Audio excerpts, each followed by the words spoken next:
Alright, well, let's go ahead and begin today's training session. My name is Ned, and I've been at Caspio for the past 5 years. I work on more of a technical side. I host our daily training sessions, and in our Friday session, we usually try to build an application from scratch. And the name of the training session is Full Implementation Demo. As always, I always like to give you a live example first so you can see exactly what we're going to be building today. And let's take a look at the agenda first. So in today's session, we're going to take a look at a case overview. We're going to go ahead and architect our application. We're going to look at some table designs. We're going to also create our data pages. We're going to password protect our application using authentication. And at the end, we're going to deploy our application to our website. So first things first, let me give you a live example of our application today. And in today's application, we're going to go ahead and build an event management system. And if you have been on a lot of these corporate websites, you may have stumbled upon a link, let's say that's called events, somewhere on their website. And if you click on that link, you're going to be able to see all of the upcoming events that they're hosting. And right over here, we have a Caspio data page deployed. It's a gallery layout, and we can see 3 events, and I can see the location of all of those events. But let's say I wanted to narrow down or drill down to a specific location or specific country. I can click on any one of these links below.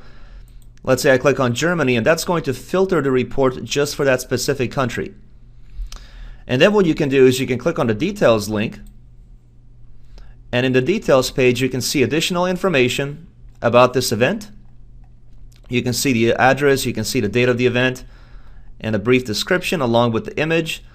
And then here I can click on register, and when you click on that register link, you can see that we're passing some parameters to the details view, and we're passing the event ID and also the name of the event. Right over here, we're receiving the name of the event inside our submission form, and we're also receiving the event ID inside a submission form as well. And then what you can do is you can actually sign up for this event by filling out this form. So let's go ahead and make one submission here. We can say Tom Smith. Title can be CEO, and then we could say tom@yahoo.com. Just a random phone number here, just to give you an example of how the application functions. And then we can say company size, let's say 1,000 employees. And then when you click submit, you can customize your confirmation message if you'd like. You can also send off an automatic email. And then as the event manager, you can log into your account to retrieve all of those attendee information that people submit using that registration form. But the first thing you're going to see when you log into your account is the ability to manage your events. As you can see from this report, I have 3 events, and all 3 of them are published. Well, let's say something goes wrong and I want to unpublish this event. I can go to details, I can edit the information of the event, and down below I can uncheck this box, click update, and now you can see that the event is no longer published, which means on my events page, you only get to see 2 events instead of 3. I can go back to my account and I can publish it again if it's ready. And now that event will be available on the events page as well. So it's just a quick management tool or a quick report that allows you to manage all of your events. The second link allows you to add new events. So let's say there's a new event in town and you want to host it and you want to post that on your website. You would fill out this form, and the moment you click submit, if you publish it, it's going to be available on the events page. On the third link, we can manage our attendees. So if you remember, I submitted that registration as Tom. I can search for my events based on these 2 drop downs or based on country. If I click search, you get to see 4 registered members for 3 of my events. And there's Tom's information right over here. Okay, and then I can go to details, and here I can add some internal notes about this attendee if I'd like. And then last but not least, I have this one simple chart that I built that's going to show me how many attendees are attending each one of my events. So this one here, you can see there's only 1 attendee showing up so far. We have 1 over here for the Dallas one, and this one here should have 2, but I think it's just still trying to load. But it should pop up a label that says 2 attendees for this blue part of the chart. And I'll get to this to see why it's not loading, but it should load as the label for 2. I'll come back to it a little bit later to see if it eventually loads, and I'll double check on that. But anyway, the event management application can be seen across a lot of corporate websites nowadays. I'm going to give you a quick example of one corporate website. I'm sure you heard of Salesforce.com. You can see that they have an events tab here on their corporate website, and when you click on it, you can see all of the events that they have coming up in different regions. And if I click on this one here from Munich, that goes to the details page, and here I can fill out the registration form to sign up for this specific event. Okay, so just a simple application, and as soon as the attendee registers, somebody in the back end of this website, whoever manages it, can log in and track all of the attendees that are attending that specific event. Okay, so now let's go inside our Caspio account and let's take a look and see how this application was built. Inside Caspio, you can see that I already have my application built. It has a total of 11 data pages. So what I'm going to do is click on New App, and I'm not going to be importing any data. Let's go ahead and build it from scratch. And let's call this application Events Management. I'm going to click on Finish, and there's my application. You can see that it has no data pages yet. We haven't built anything, so let's go ahead and click on Open and start working on our application. It's a blank slate. You can see that we have no objects built yet, and the first thing that you always want to start off when building an application inside Caspio is your tables. So let's go to the Tables tab and let's build our user table to start building our application. That's the first thing that I need to build. I'm going to click on New Table. And hopefully you've attended my training sessions in the past to know how to create a user table. I'm not going to be spending too much time explaining that, but if this is unfamiliar territory for you, please attend my Monday to Thursday session so you can learn how to build a user table. I'll need a user ID, which is going to be unique. I'll need a name of the employee or that manager that's going to be managing all the events. I'm also going to need an email, which is going to be unique. And I'll also need password fields so the manager can log into his or her account to manage the events and manage all of the attendees. And I'm going to make that an encrypted password type. Okay, so go ahead and save your table, and let's call this Event Managers.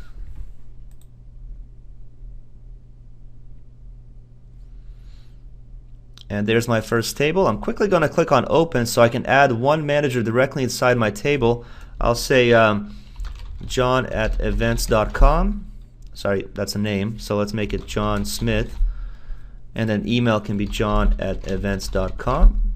Password can be test. You can see how the password is encrypted. And if you have additional managers, you can add them directly inside this table. If you click on the second row, you'll see that you can add another manager to this table. And also you can see the user ID starting to populate. 1, next one will be 2, 3, so on and so forth. Okay, let's go back to our tables.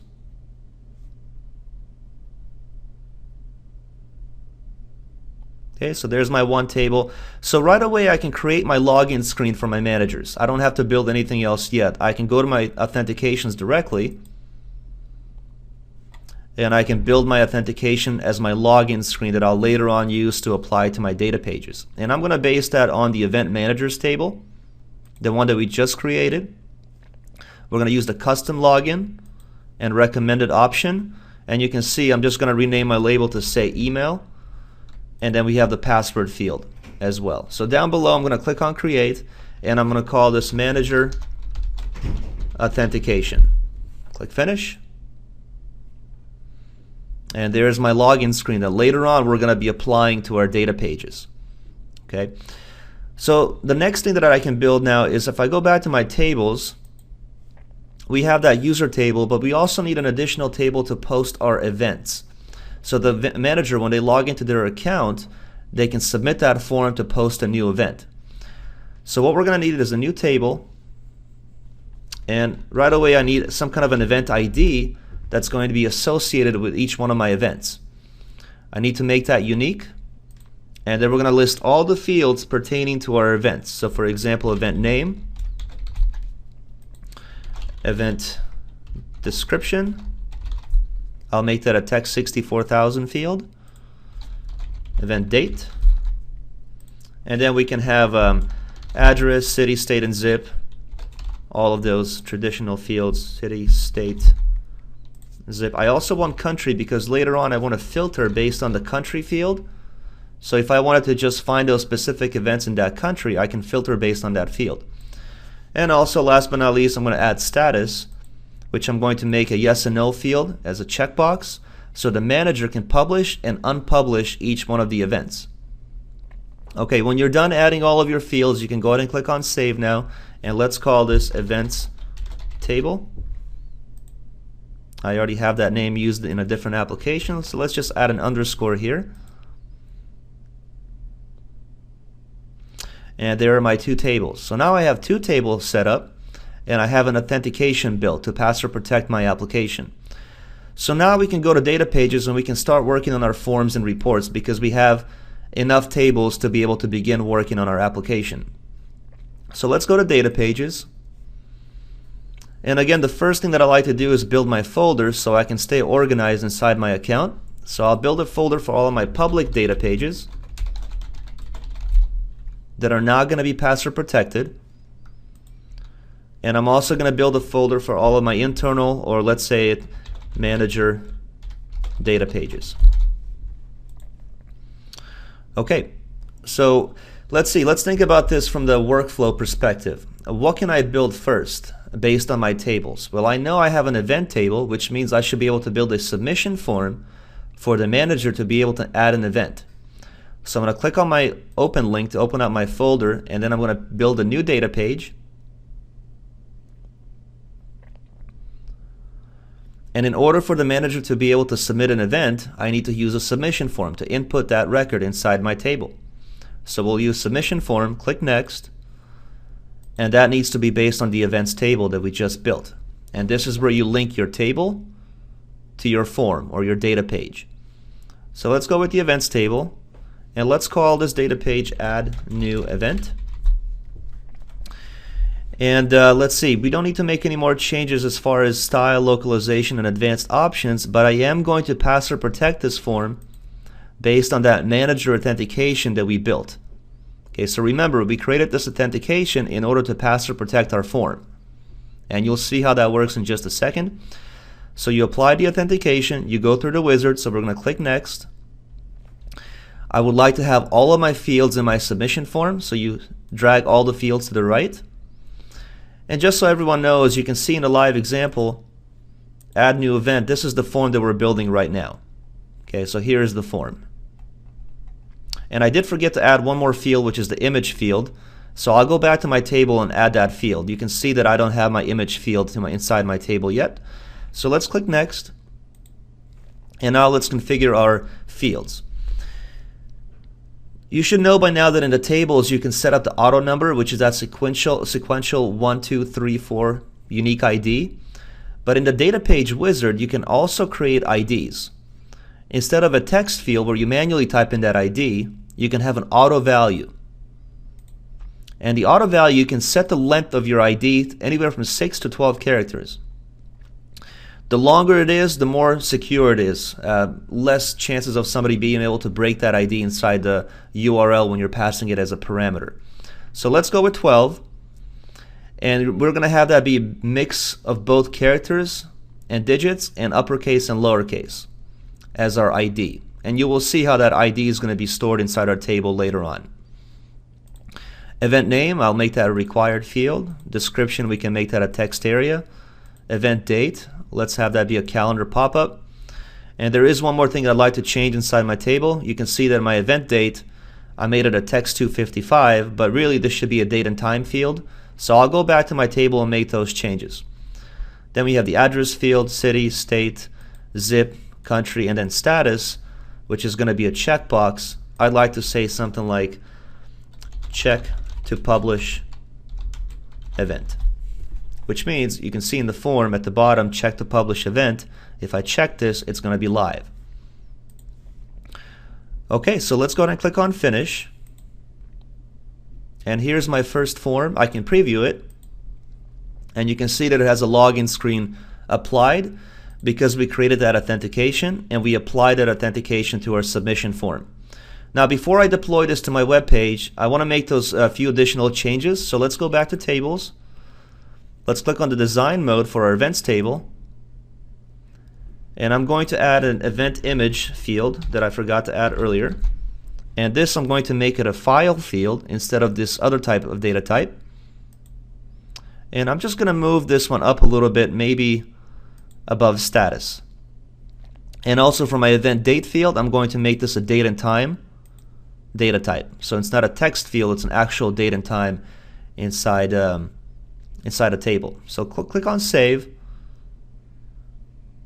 You're going to get this confirmation message that you want to convert this from text 255 to date field. Click on proceed. Okay, and those changes were saved.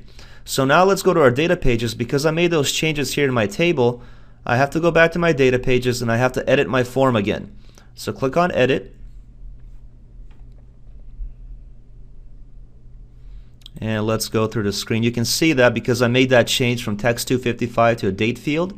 And you can see how the icon changes from this little T for text 255 to a clock looking icon. So I want both of these fields to the right. And for the event date, I'm going to move that up maybe above the event name. And I'm going to make that be a calendar pop-up. And for the event image, I'm going to move that above my status checkbox. And here you have some options. You can customize how big of a file you'd like to upload, or give the manager the ability to upload a file up to however big size do you want that image to be. So let's limit at 5 megabytes and click finish. And there we go. So I made those changes, and now let's go ahead and deploy this to my sample web page. So I'm going to click on deploy. I'm going to copy this code, and let me go to that page which I called add new. So this is the page that I called add new, which stands for add new event. And you can see we're going to need a total of 4, 8, I believe 11 or 12 web pages for this application. Okay, so those are all my web pages. I'm going to go ahead and paste my Caspio code here in my placeholder. I'm going to go ahead and save my script, publish my web page, and then here is my fictitious website where I'm going to be showing you how we can embed this. So if I go to events, you can see that I don't have this data page deployed yet. But if I click on Event Manager Login, I don't have this page built yet. But if I click on this, you can see the login screen because I embedded that code inside addNew.html page. So now let's go ahead and log in as john@events.com, and password was test. And as soon as you log in, you're able to see that submission form, and now you can add a new event. None of these other links work yet because we haven't built those data pages. So what I'm going to do is submit one. So let's say the event is on the 22nd of May. Event name is new event.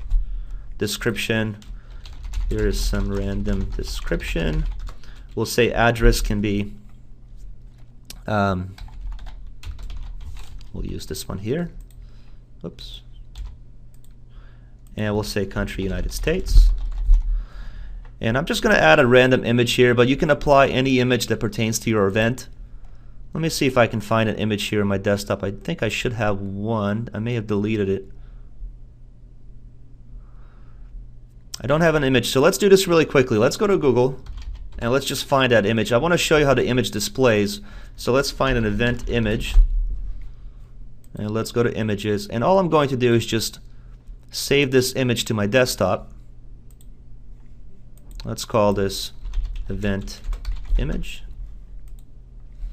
Close that. And then in my application, if I click on the browse button again, I should be able to find that event image. There it is. Click on open. And I'd like to publish this event right away. So click on that checkbox, click submit, and your submission was successful. We are not displaying it anywhere yet, but if you go to your table now, and if you open up that events table,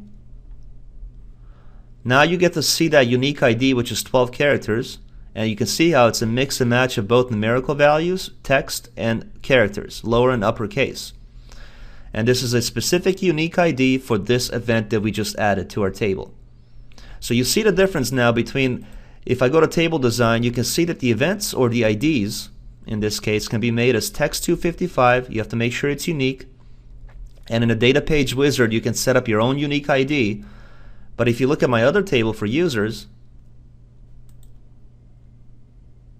you can see that this one I made it an auto number, because it's going to be just that sequential number 1, 2, 3, 4, 5, so on and so forth. Because I'm not passing this or making this, I'm not exposing this ID in the URL later on, it's okay to make it just an auto number. Okay, so let's go to data pages. And the next logical step for us in our application, now that we can add events, I want to be able to manage my events because I have that data stored inside that table.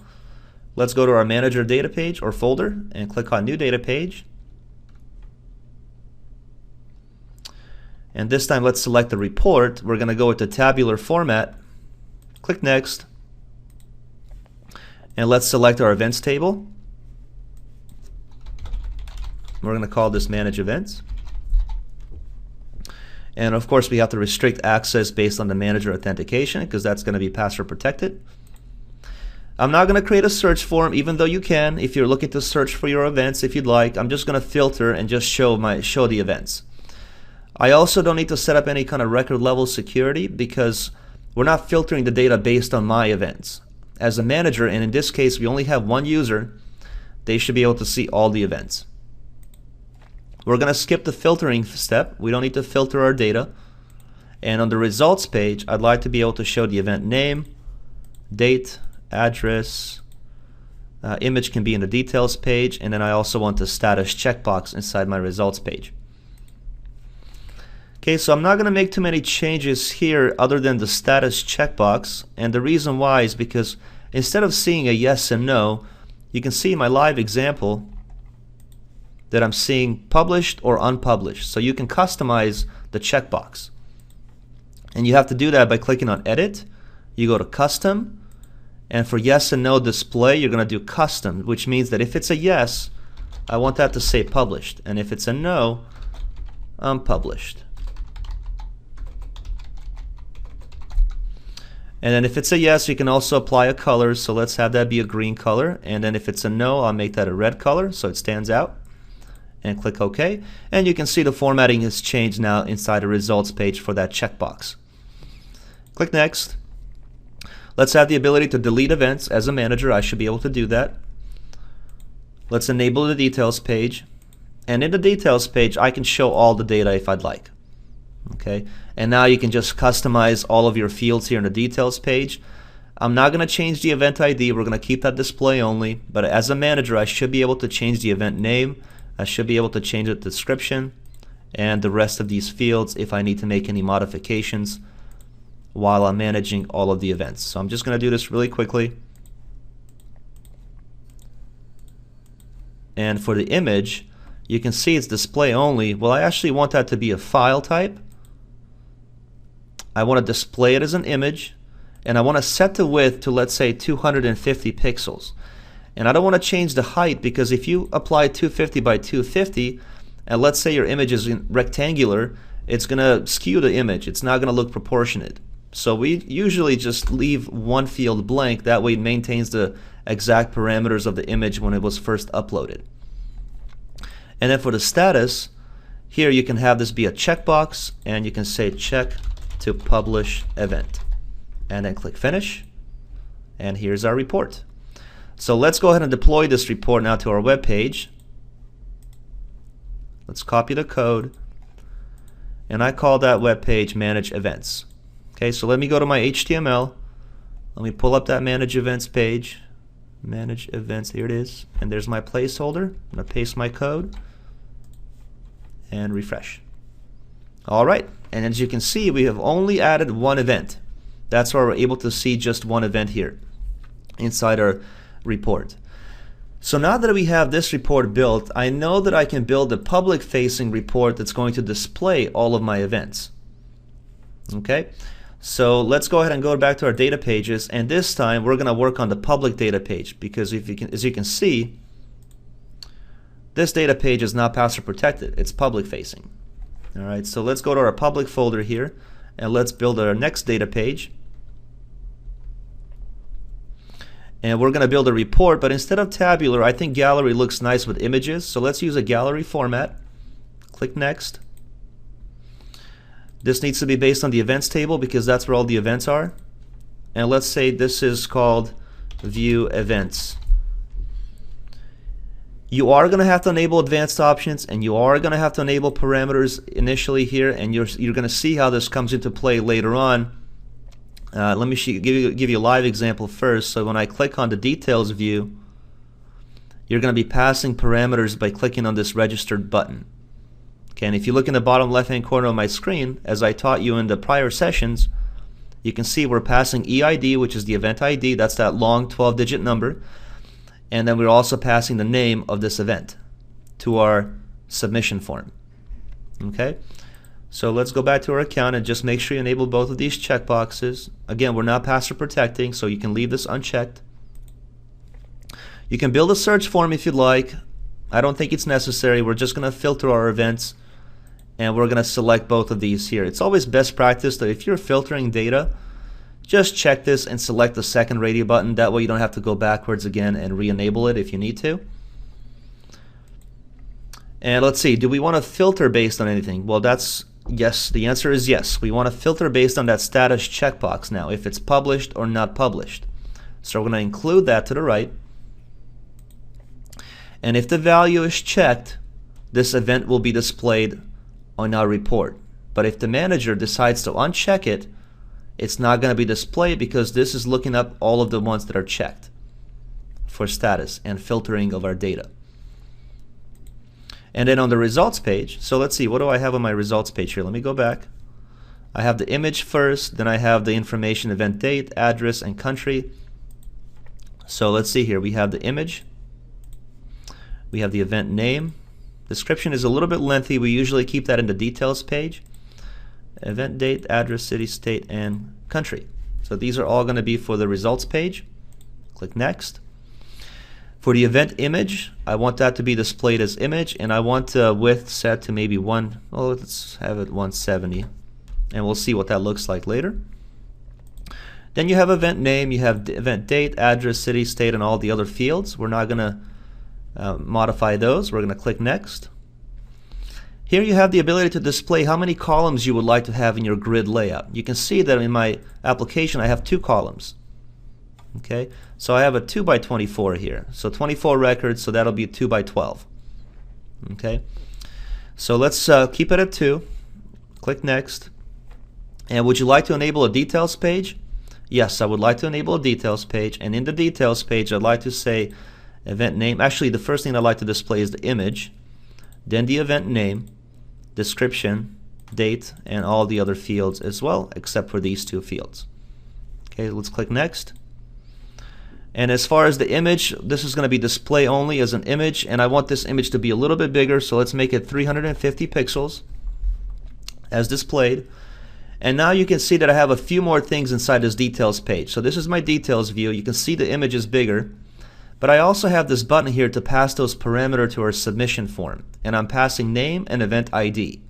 Okay, so it's important here that we have to insert now what we call an HTML block directly underneath my image. You can place it wherever you want, and inside this HTML block we want to write out that syntax to pass the parameter using the URL. Okay, so this is not a Caspio thing. I always mention this. This is a common industry standard for web design, and all you have to do here is write out a hyperlink, ahref, and instead of having a written link, for example register, I wanted to make it look a little bit nicer, and I wanted to have an image replace an actual link name. Okay, so what I'm going to do is I'm going to show you here. Let's go to Google and let's search for a sign up button, and let's go to images, and let's say I like this green button here. So all I'm going to do is click on this. Actually it's too big, but I'll resize it. I'm going to go ahead and copy the image URL, and you can build your own image if you'd like in Photoshop or Illustrator, and you can publish it on the web somewhere. I'm just going to grab one from the internet. I'm going to go back to my account, and I'm going to rewrite this link as an image source tag to display my image. And I'm going to paste that URL where I just copied that image from. and we're going to set the width of the image to, let's say, 100 pixels, like this. Okay, so that's one step. We're basically just displaying that image using a little bit of HTML. If you're not familiar with how this works, did I forget to add one thing? I did. I forgot to close it, so let me close it here. If you're not familiar with how this works, our technical staff is more than happy to help you with this. This is actually fairly easy. It just means you're displaying an image using an image source tag, and you're grabbing the location of that image where you found that image. And then what you have to do is you have to pass the parameter to your new page, okay, where that registration form is going to be embedded. You can see in my live example, when I click on this, my form is deployed on register.html page, and you can see in my web design that I have a call that's called register.html, and this is where I'm going to deploy my form. But before I can do that, I have to pass my parameter to that page. So we'll say register.html and then question mark, and then we need to pass two parameters. One is the event ID, so EID equals, and you're going to select that event ID from your table, and you're going to insert that as a string. And to pass another parameter, we're going to use an ampersand, and I'm passing the name of the event. So we're going to use N to abbreviate it, equals, and then we have to pull up that event name as a string as well. Okay, so this is how you write out the hyperlink to pass those two parameters, and really quickly and easily I'm using just an image to display it instead of just a basic text, which is going to look a little bit nicer in my application. Again, if this is overwhelming for you, let us know, and I'm sure somebody from our technical staff can assist you with this. So then we have the event image, event name, description, and all the other fields should be okay. Let's click on finish. And now let's go ahead and deploy this data page and embed this data page to my page that I called events. Events, there it is. Here's my placeholder, and we're going to go ahead and paste that code there, save our script.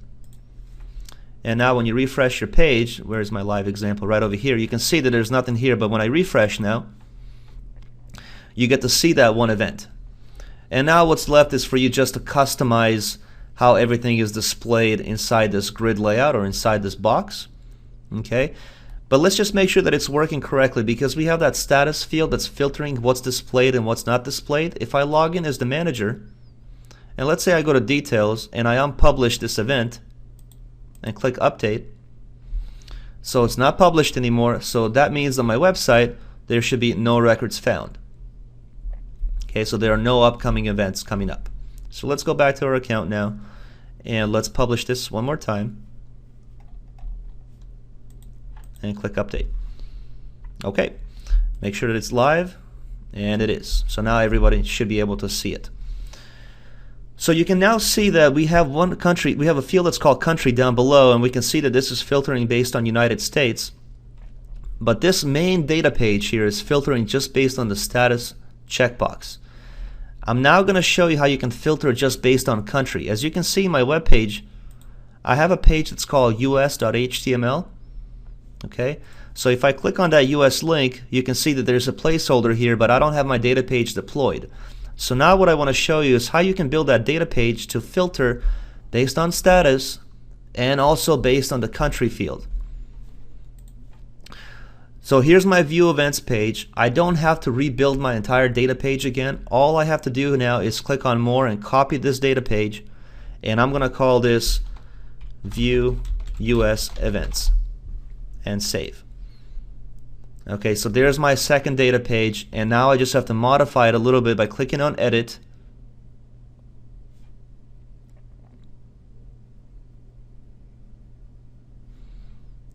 And let's click next here, next one more time, and you see how this one, the main data page is filtering just based on status. But this one, I want to filter based on country as well. So then when you get to the country field, you're going to just write out United States as the value, because now it's looking for the status if it's checked, and it's also looking for the country if it's United States. So we're filtering based on that value from our table of events. And all you have to do here is click on finish. Now let's go ahead and deploy that data page to our page that we called us.html. So here's my page, here's my placeholder. We're going to paste that there, save our script, and let's refresh. So there's US, and there's my US event. Now it doesn't look very good because I want to make sure this is working correctly because we only have one event. So let me add one more event using the submission form. And we'll say the event date is the 4th of June. We'll say event name, maybe Germany event, Munich live show, trade show, address. We're just going to make something here, Munich Street, city, Munich, state. Well, I'm not sure of the state, but this is not a required field. Zip code can be something random. Country, we'll say Germany. And then choose a file for the event. I don't have one. I don't have another image here. So let's, what do I have here? Okay, let's make this be an event image, these leaves. And then we'll say check to publish event, click submit. Hopefully that image is not bigger than 5 megabytes, otherwise it's not going to let me submit. Okay, good. So now when you go to manage events, you're going to be able to see those two events, one for United States, one for Germany. But when we go back to our all events, you can see both of these are now displayed. But when you filter based on US, you're only seeing the event for the US because that data page is filtering just based on that value. Okay, so hopefully that's clear. We're not going to spend too much more time defining all of these other data pages because now you get the idea. You just have to make copies of your data pages if you want it for Germany, if you want it for Greece, Canada, and all of your other data pages for all of your other countries. And then you would deploy them to your website for each one of these links that you have. Okay, so let's make sure we're able to pass those parameters now successfully. So now that we have this, we can click on the details link. Let me go to all events. And let's click on the details link. Here is my event image. And there's that button that we have created. And if you look in the bottom left-hand corner of my screen, I'm passing the event ID, which is that long number. And I'm also passing the name. So now if you think about it, the reason why I didn't make the event ID in my table auto number, you will be able to see 1, 2, 3, and usually these types of IDs, if they're being passed publicly, you want to make them as complicated as possible. So let's take a look and see what happens when I click on this link now. You can see there's my placeholder. I'm successfully passing my event ID. There's the ampersand, and I'm also successfully passing my event name, which I called new event. And now my submission form needs to receive both of these parameters from the details page. Okay, and this obviously you probably know we need a new table and we need to call this table attendees. So let's go to our data pages, and this will need to be a public form. And before I can build this data page, I need to go to my tables and I need to build an additional table, and let's call it attendees. And before I call the name of the table, let's add all of our fields to our table. So I need event ID, which I'm going to leave text 255 because again we're receiving that parameter inside our submission form now. So I need to have event ID inside this table as well. I also want date submitted or date registered, for example. This will be a date and time field. I want the name of the person that's attending. I want their email address if that's what I wish to collect. I want their phone number. Let's see, what else would I like to collect from the attendees? I want their title. I want their company name. I also want their company size.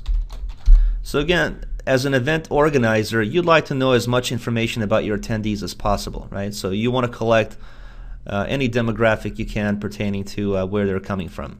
That way you can do your marketing, you can send them emails, and then see if they're willing to sign up for an account later on. And let's add some internal notes for the management to be able to just track this attendee. So we'll say text 64,000 field, and this is going to be for internal purpose for the manager to be able to add notes if this attendee has a specific request or something like that. Okay, so let's go ahead and save our table now, and let's call it attendees. T for table. Maybe one more underscore there. Click finish. And there's my attendee table. So notice if I open it, obviously it's going to be a blank table, and we don't have any attendees yet. and we don't know what event they signed up for. There's the event ID. Okay, so let's go to back to our tables here. And now that we have this table, we can go to data pages, and under the public folder we can build that attendee form, or that registration form for the attendees to sign up. So we're going to click on new data page, and I want this submission form here. If you look at the live example, here's that submission form. Okay, and all we have done is, if I go back here and if I click on this button, I'm passing those values from this page, from this data page, to my submission form. Okay, so let's go to our data page, select the submission form, attendees table, and let's call this attendee registration form. You want to be able to check these checkboxes as well, because now that we're passing those parameters, we want to receive it inside the submission form.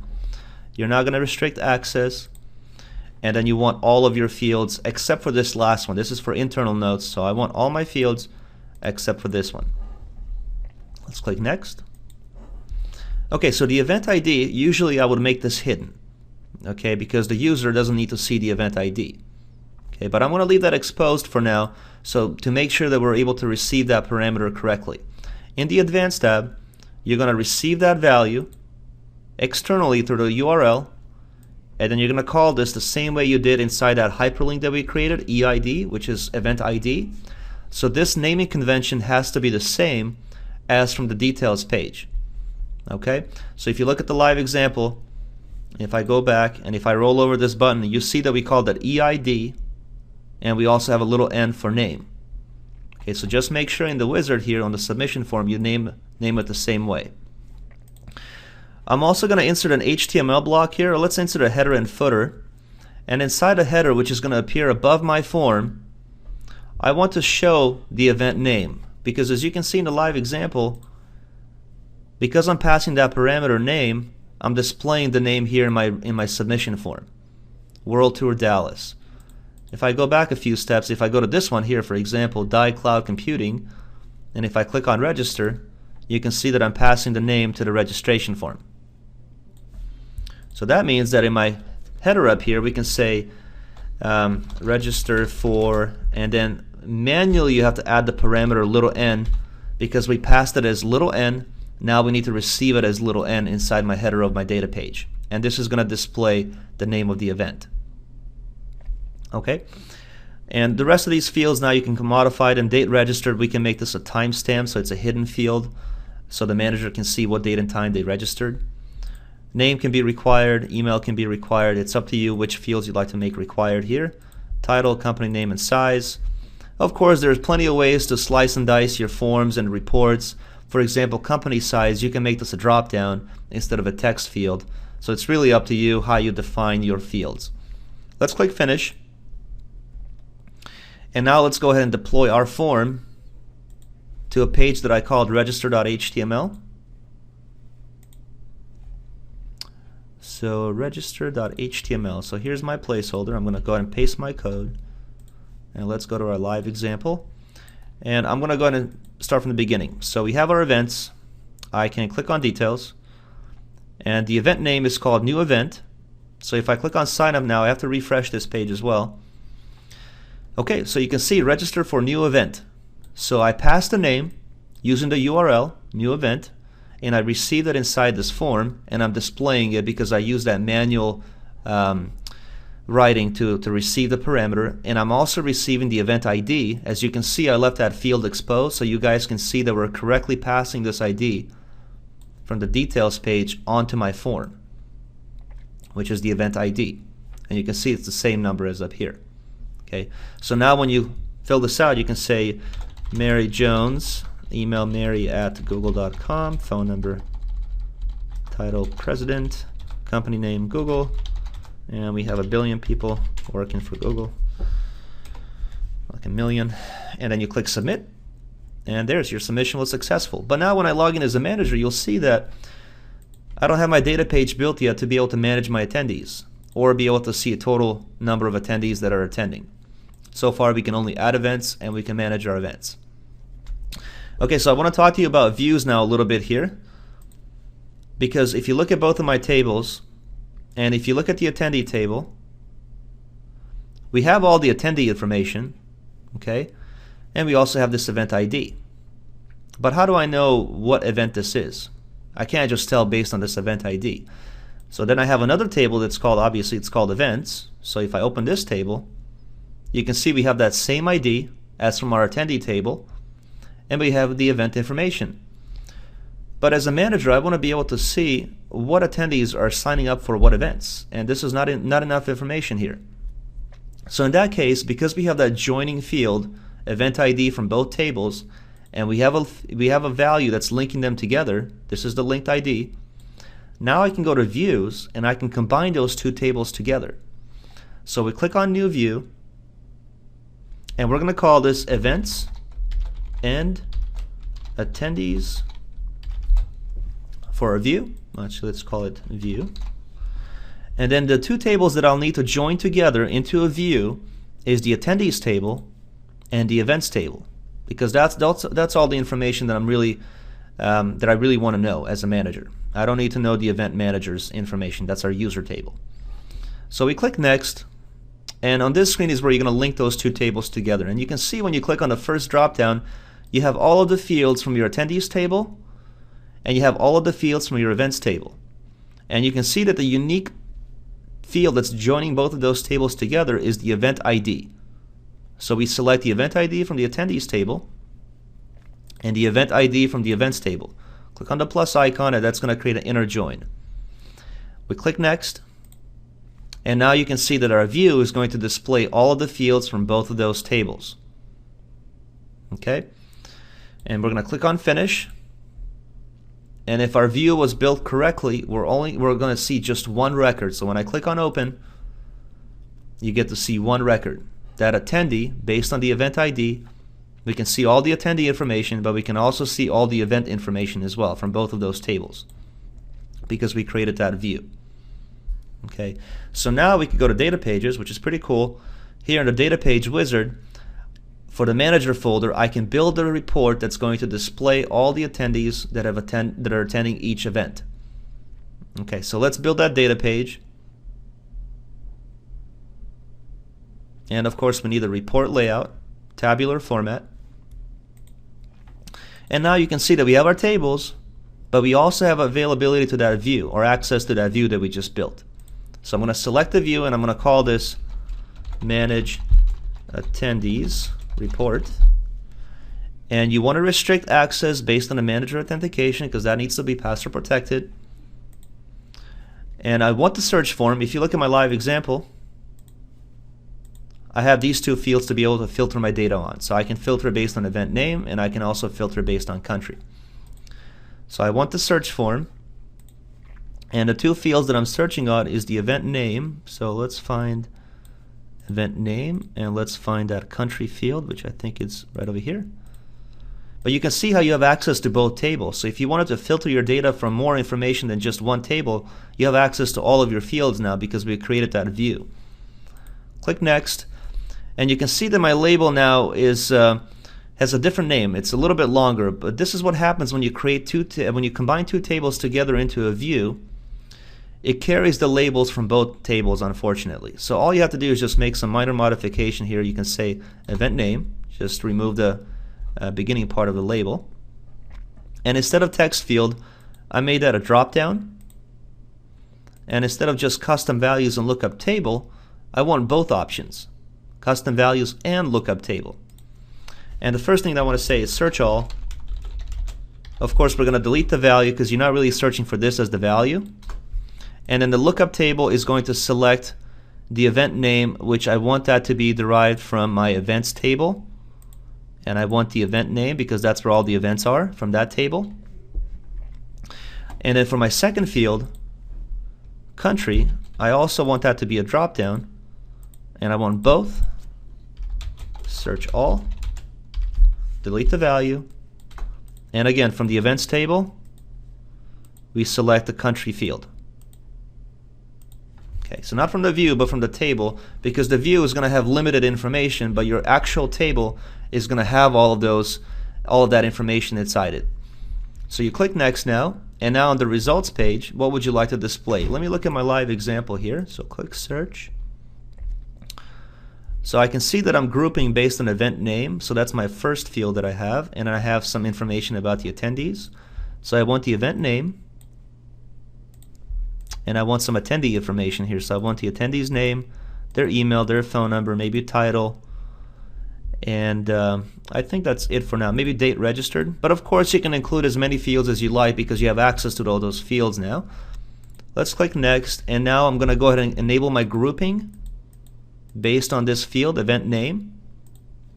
Just going to change my label. And I just have to modify my labels for all the other fields. You can actually do this inside the view directly as well. I didn't do it inside the view, but you can modify your labels inside the view, which will be a little bit easier than doing it here. I should have showed you that, but I forgot to show you how to do that inside the view. All right, so let's click next, and then we're going to display 25 attendees. We're going to click next again, and for now, let's go ahead and just disable the details page and click finish. And here's my data page. I'm going to click on deploy. Enable access to it, and let's embed this into a page that I called manage attendees. Okay, so manage attendees. Here's my placeholder. Paste it, save it, and refresh it. Okay, so now you can see we can search based on these two fields, and if I click search, I get to see that one registered number for this event that's called new event, and I can see Mary's information. I just want to double check to make sure this is working correctly, so let's go back to the list of events and let's go to the one in Germany. Click on details, sign up now, and again I would normally hide this field here, but I'm leaving it exposed so you can see how we're passing that ID. Name can be Ken Thornton, email Ken at LinkedIn.com, phone number, title, director, company name, LinkedIn, and company size, maybe 5,000 employees. Click submit. Let's go back as our manager now. Let's go to manage attendees, and now you're going to be able to see 2 attendees that we can manage inside our report. Okay, so we are running out of time here. I want to get to this chart that I want to build for you next in the next couple of minutes. But this is the ability so far. We can manage events, we can add events, and we can also manage our attendees. Like I said earlier, there's plenty of ways to slice and dice how you view your data. There are cool things you can do here like calculations, so you can get a total of number of attendees attending directly from your report. You can also have a chart up here. You can have a search form. Again, there's plenty of ways, but because we only have a limited time in our Friday sessions, I don't have time to show you all of those sophisticated features. But as our last data page, we're going to build a chart, a pie chart that's going to display how many people are signed up for all of our events. So that's going to go inside a manager folder. We're going to click on new data page. And this time I want to build a chart. We're going to go with pie chart. Click next. And that's going to be based on the attendees table. All right. And then we're going to call this view total attendees. And let's see, we don't need to enable these checkboxes, but I do need to restrict based on the manager authentication. I'm not going to search, although you can search if you'd like based on an event. If you just want to pull up the total for all of the events, you can do that. We're just going to filter. And I'm not going to include any filtering fields. I just want to go directly to my chart, and we'll say total attendees. You can modify the width of your chart to whatever you want, and also the height, maybe 600. So this is going to make the chart look a little bit big, maybe even too big, but we'll see. For category, well, for category, I want the name of the attendee. Really, that's all I'm focused on right now. It's just the name. You can also include other fields, email, phone number, because the only thing that I'm really trying to do here is calculate the count of the names for each event. Actually, I'm sorry, I apologize. The category should be the event name. Wait a minute. I think it should be on the event name, but let me double check. I'm just going to go ahead and let me go back here. I think I'm supposed to do it based on the view, actually. So let's go back here, and instead of the attendee table, I think I need to select the view because that's where all the data is. So we're going to select the view, and let's go back to our chart here. Set the width and height. Category is going to be the event name. So the event name. And then the calculation, I just want the name of the attendee to count the number of attendees for that specific event on category. Okay. So let's see what that does for me. We're going to click on next here. We're going to display 50 records on this chart, and we're going to click finish. And I'm going to go ahead and deploy this. And let's embed it into my page that I called total chart. And let's see what it looks like. Refresh. There's my giant chart, and you can now see that we have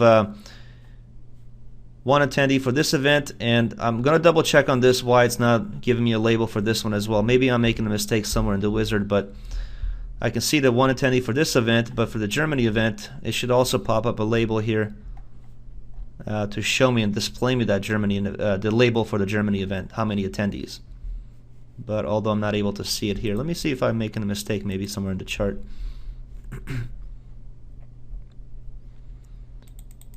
Maybe it's just something that I enabled inside my account that's not letting it do that right now. But category, chart, display legend, value. How about none for label? Let's see what that does. Refresh. Yeah, again, it's now it's not displaying it at all. So that means there's no value going to be displayed. So let me re-enable it. So always when you build your apps, there's going to be some trial and error until you get it down correctly the way it's supposed to be. Value. Yeah, I want the data tips. So interesting. So let's go and try that one more time. Refresh. Yeah, I'll get to the bottom of this. Try it out yourself. I don't think you should have an issue, but I think I disabled something in my account as to why I'm not able to see a label for this here, but only for the one on the left side. Alright, so I think that concludes today's session on how to build an event management system. It's fairly straightforward. You know, we have our actual live example has 11 data pages. This one here is a little bit less because I didn't spend the time to show you how you can filter based on all the countries, although now you should be able to do that yourself. All you have to do is copy those data pages and filter in based on that country field.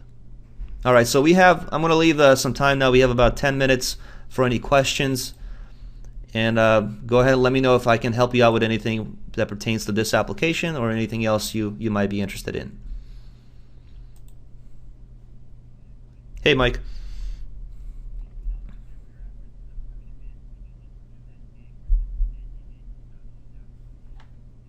Oh yeah, so you can do that in the wizard. So let me give you a quick example of that. So if I go to that report, all events, we're going to click on edit. I know that was bugging me too, right?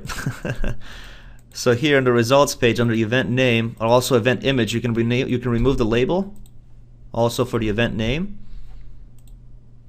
All right, and then when you click on finish,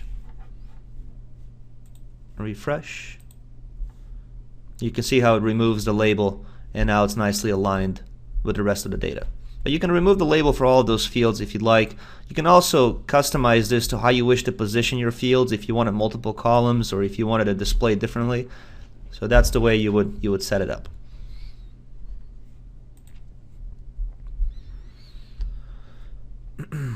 You can see that I made my details link be here a pop-up. In my live example, I made it let me go back to my events here. I made this actually be the details link, the name of the event. If you want to do that, if you edit your report,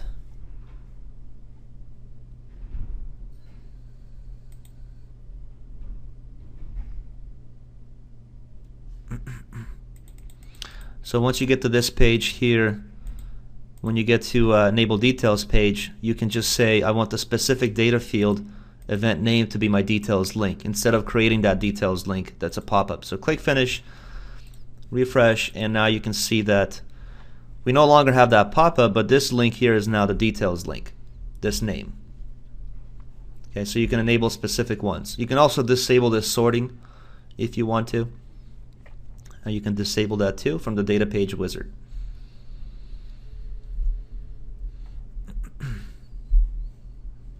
Okay, if you decide to leave, I thank you for attending today's training session.